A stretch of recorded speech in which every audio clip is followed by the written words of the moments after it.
one day it's like a Sunday morning, and so my neighbor's out cutting the grass like 7:30. So I'm like, I go outside just to kind of see what's happening because I'm like, it's kind of early on Sunday. So he's cutting the grass at 7:30. I'm just like, hey, yo, and so we're friendly with each other. I'm like, yo, dude, you out here kind of early to cut the grass. So he's just like, yo, I got to be done by 8:30. So because I need to go to church by 9:30. Mercy. And he was just like, because the Wildcats play at 12. So it governed the whole day. Like, yeah, literally. I'm going to tell you what he said. So he's just like, I got to cut this grass at 7:30. He's like, I got to get church out of the way at 9:30. Church out of the way. Got to get it out of the way. You know what I'm saying? So he to the 9:30 service. Free and clear. Yeah. Goes to church in his UK sweatshirt. You know what I'm saying? One of those churches where it's a little bit more casual. Okay. But like one of the things I'm realizing, because this is his priority. That's his priority. What discipline is. That's it. It's essentially making room. That's it. And guarding space for whatever you prioritize. That's it. That's what discipline is. Yeah, it's great. making room and guarding whatever you prioritize.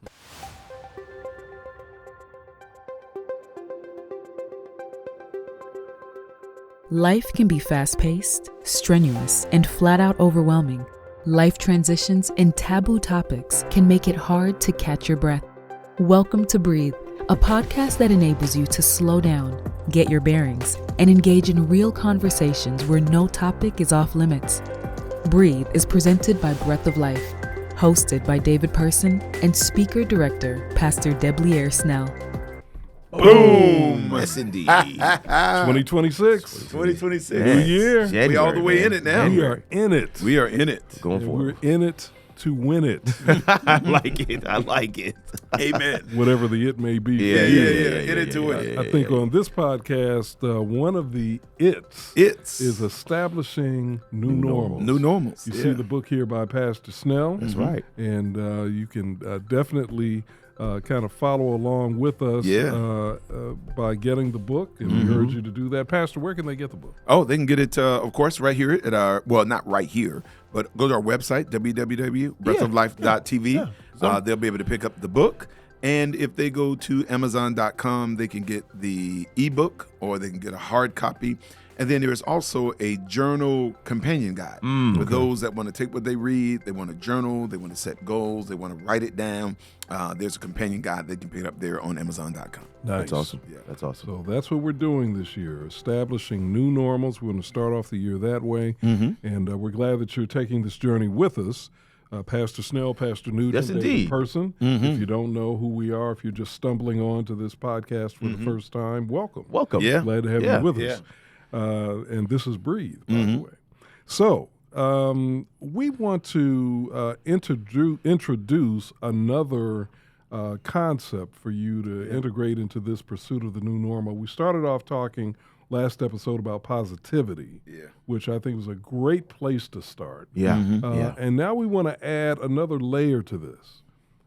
Discipline. Discipline. Discipline. As a normal. Now, Discipline is a normal. That's a word. Oh, yeah. Jump all the way into the deep end. Then, Dave. I mean, let me tell you, because I don't know about you all, but I know all of my life I have struggled with being disciplined. Discipline, in man. key areas of my life. Sure. It's been a real struggle. Yeah. You know? Yeah. And That's a reality. yeah. And Somebody's all of shaking us. their head right Yeah. now, as we are.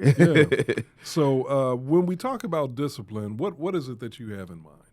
Yeah, so, I mean, well, and we'll get into it a little later in the conversation, but the reason I wanted to do this, because I just think discipline is going to be the deciding factor Yes. in so many outcomes. Yes. I think too often when we look at outcomes, we look at circumstance, upbringing, privilege, or lack thereof.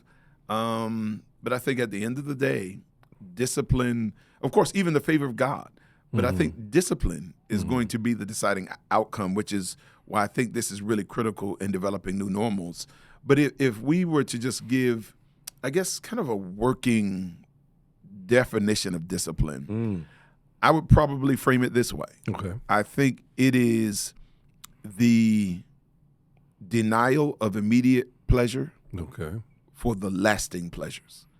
I think that's essentially what it is. Okay. It's the denial of an immediate good for a lasting good. So that, for instance, it is like I can choose. We'll all get this. I can choose a donut. That's right. Or an apple. You know what I'm saying? Lasting or discipline is Right. denying this immediate good Right. for the lasting good of my body, right? So true. Or like, man, I can, or even when it comes down to study, right? I can stream this show, or I can engage in study. And it's denial of this immediate pleasure, for this, but what this study, what it's going to do is going to produce a lasting good or a lasting pleasure, or even spiritually. I mean, it's just like there's an immediate desire to do something else. But, if I engage in prayer or I get in this word, there is a lasting benefit. And so I just think really, if I can just frame it, that simply, so that we just kind of have something to go on. It's just the denial of this immediate good for something that's lasting. Yeah, So- there's So it's not the denial of good. no. It is saying I'm prioritizing the lasting or permanent over the immediate in many cases. Now I love that. There's in content as well. The consistency component is what allows people to be successful. Yeah. Over the long haul, and consistency is built on the foundation of discipline. I mean, and it's the work that people are doing in the lab. It's the work that isn't necessarily seen. Yeah. One friend of mine put it this way. He said, "What's better, a prepared message or a prepared messenger?" Yeah. And the prepared messenger has been in the lab. I like that. In the lab, Yeah, they've been in the lab, and so the prepared messenger, actually, some things are just going to come out naturally because of how they've been preparing. Yep. Whereas the prepared message, they've got to stick to the script. Yeah. I mean, it can't deviate one way. Even if you get one question that throws them off, they're going to be like, "Well, guys, I'm out." Yeah. I'm out. But the prepared, it's in you. It's in you, and I think those are the experiences that you're prioritizing, so that over the long haul, you can actually reap a different kind of fruit. Yeah. Prepared messenger. Yeah.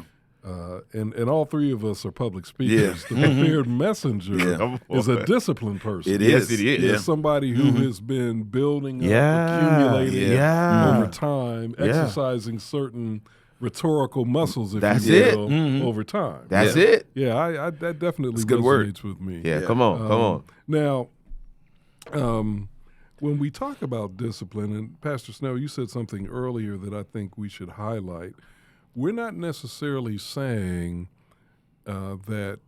Well, let me put it this way: there's a phrase that used to be used a lot called deferred gratification, delayed gratification. Yeah.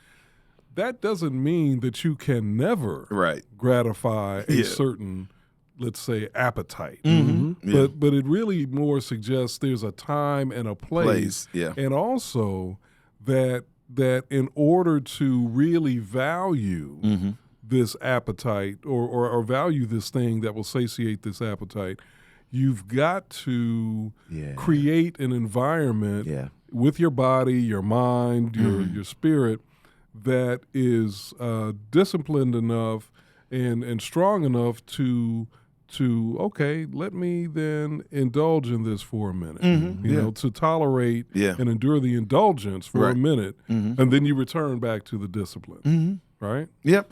And so because I want to make sure that we don't frame this conversation as like discipline is this joyless existence. Right. Just grueling. Like grueling, grinding, like there is no joy. That's not what it is.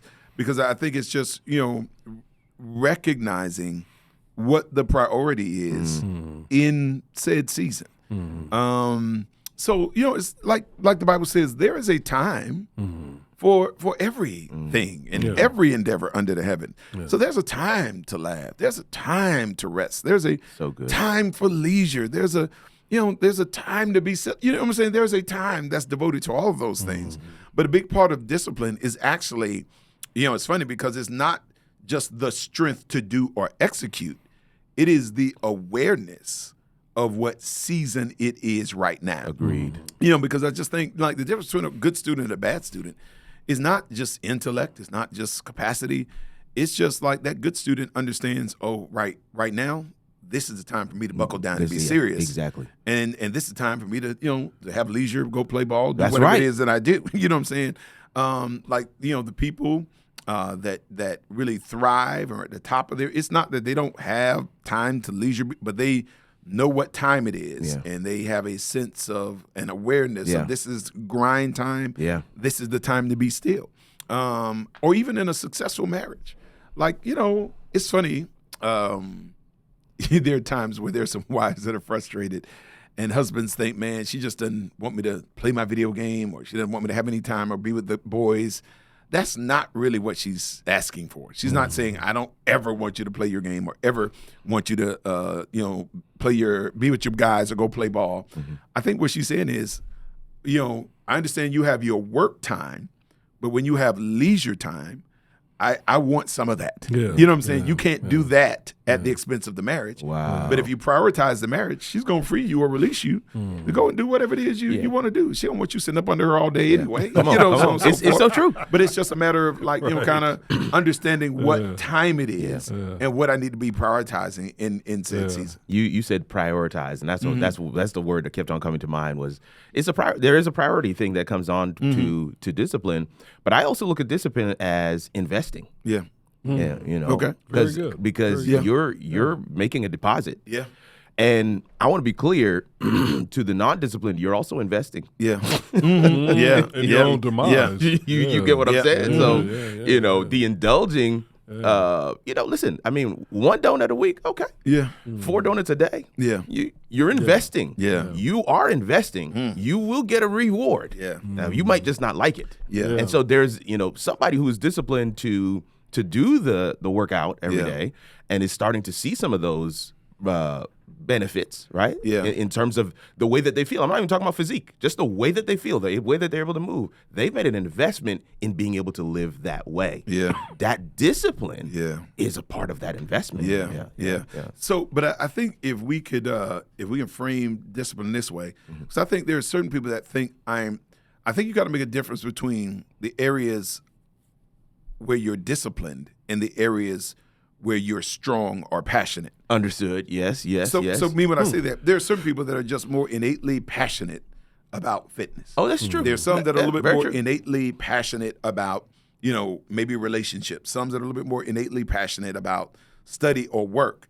That requires discipline. Don't get me wrong. But I think so you talked about, the term you use is discipline in key areas of life. Right. But there are areas where we lack passion. And that's where the discipline kicks in. All right. So there's some of us that maybe right now you're in a season where there's a little less passion about spiritual things.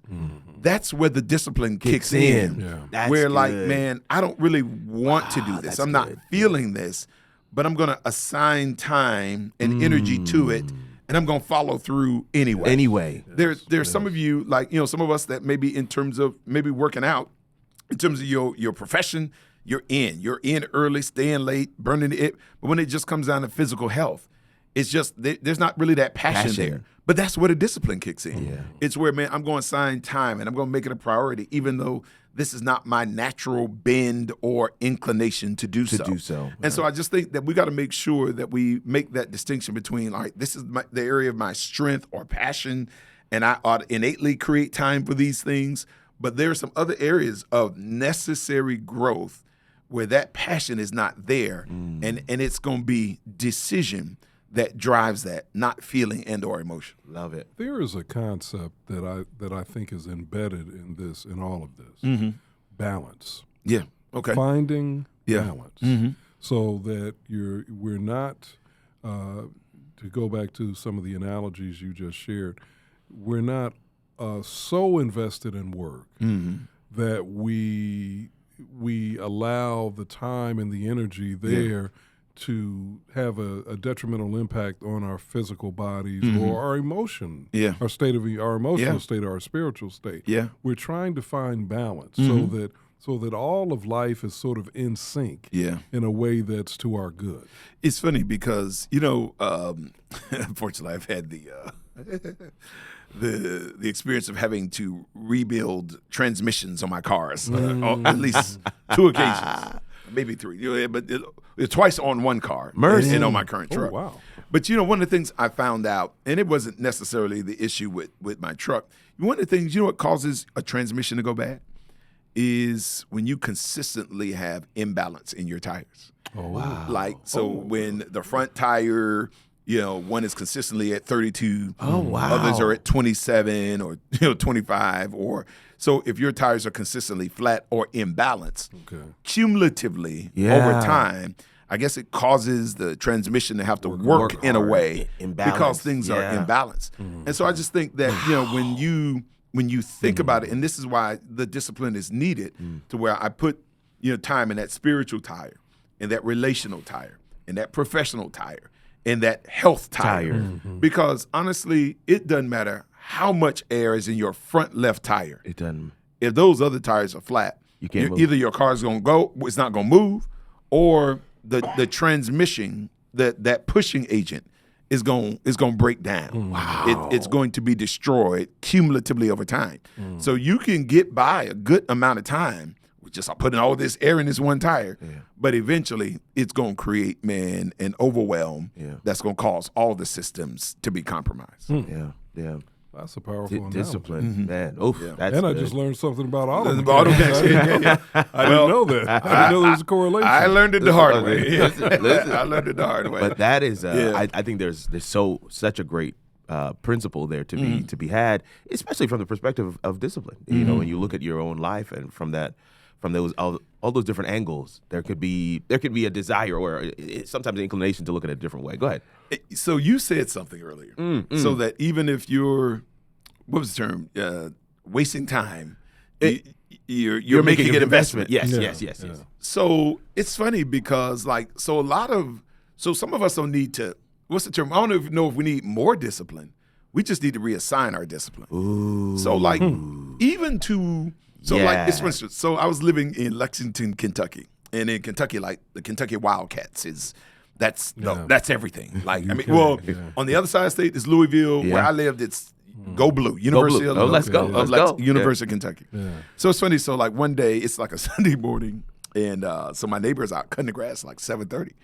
So I'm like, I go outside just to kind of see what's happening, because I'm like, that's kind of early on Sunday. So he's cutting the grass at 7:30. I'm just like, hey, yo, and so we're friendly with each other. I'm like, yo, dude, you out here kind of early to cut the grass. So he's just like, yo, I got to be done by 8:30.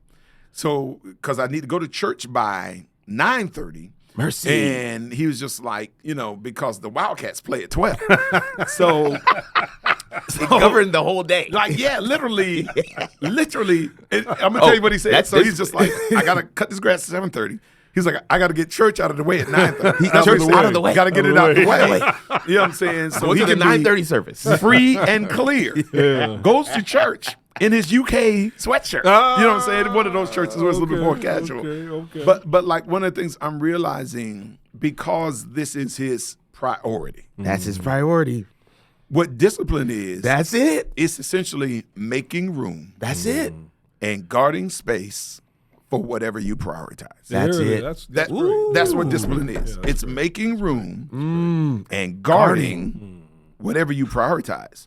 So for him, in my mind, That's and again, good. I'm a sports fan too. So I mean, that's kind of his priority. But you probably don't want to see us wearing our Yeah, sweatshirts I don't want on to see you not on Sabbath. trying to say, hey, Hurry up, get this up, so we can get out of there to get to the game. Right, yeah. So, but at the end of the day, so even to, right, I'm gonna make somebody mad, to binge watch for 11 hours, over the course of a couple days of show. Yeah. You gotta create room. You do. Yeah.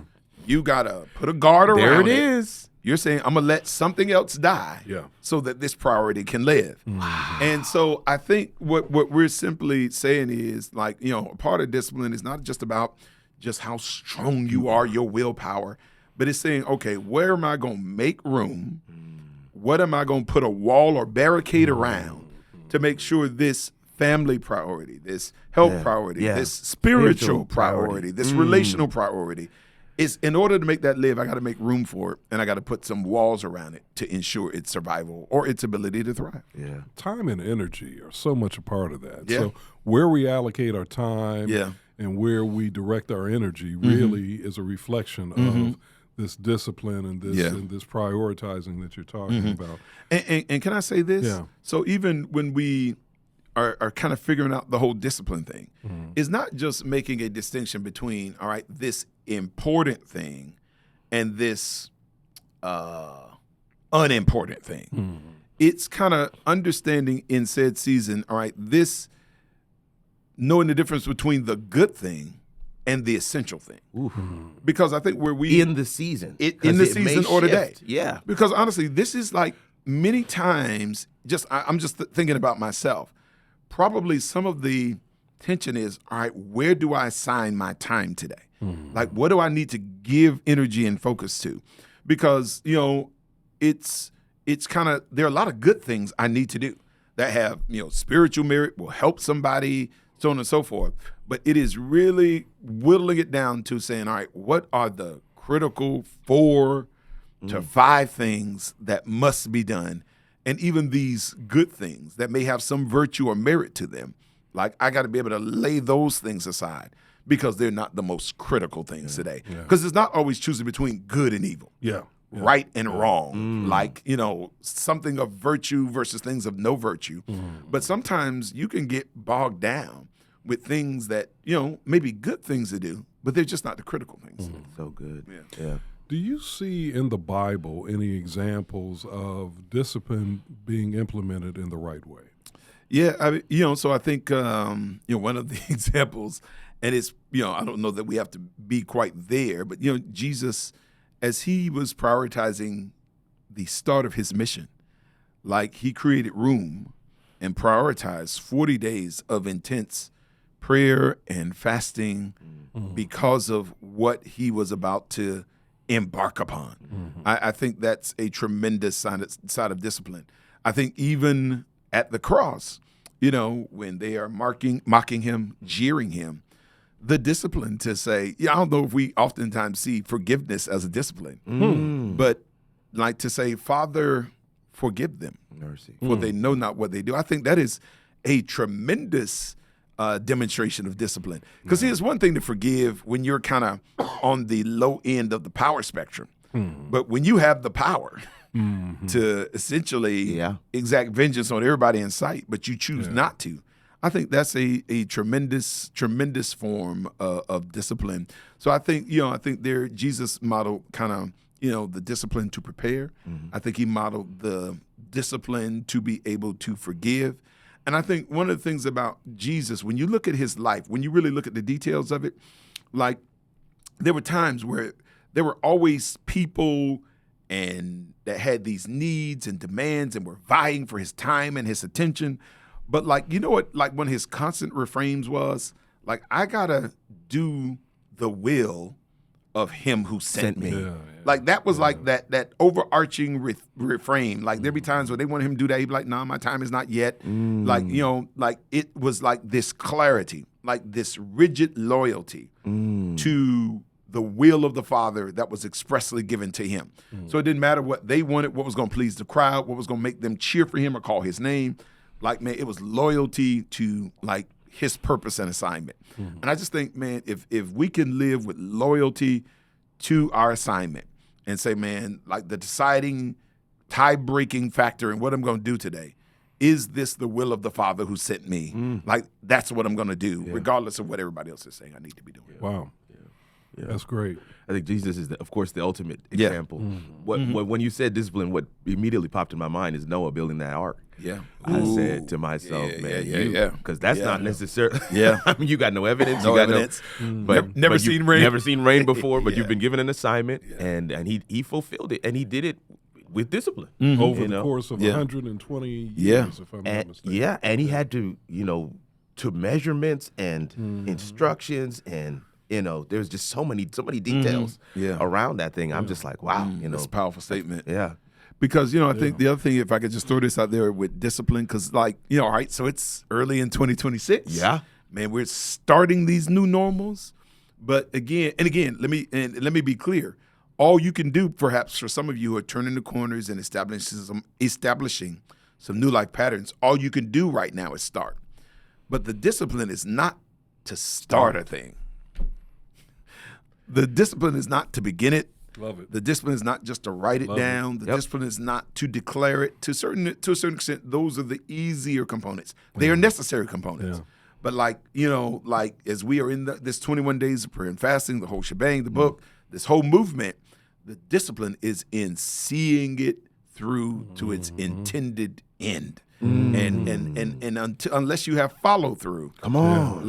you got to see it all the way through. So I just want to, some of us we're great at starting, Come on. but we gotta be stronger finishers. Love it. Love it. Love That's it. real talk. Yeah, That's real as talk. real as it gets right there. Yeah.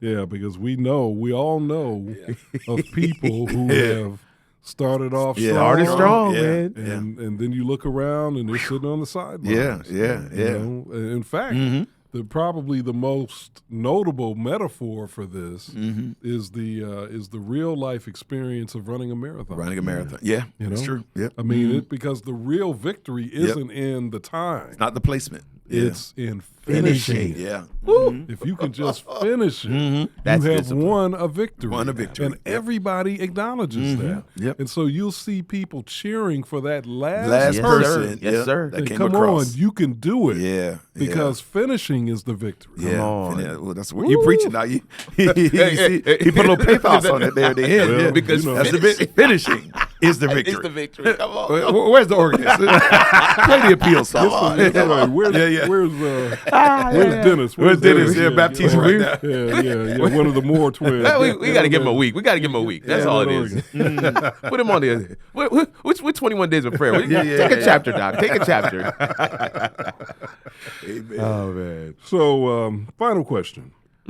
What are some keys that we can give people Okay. to make discipline a normal part of their life, something that they're not intimidated by?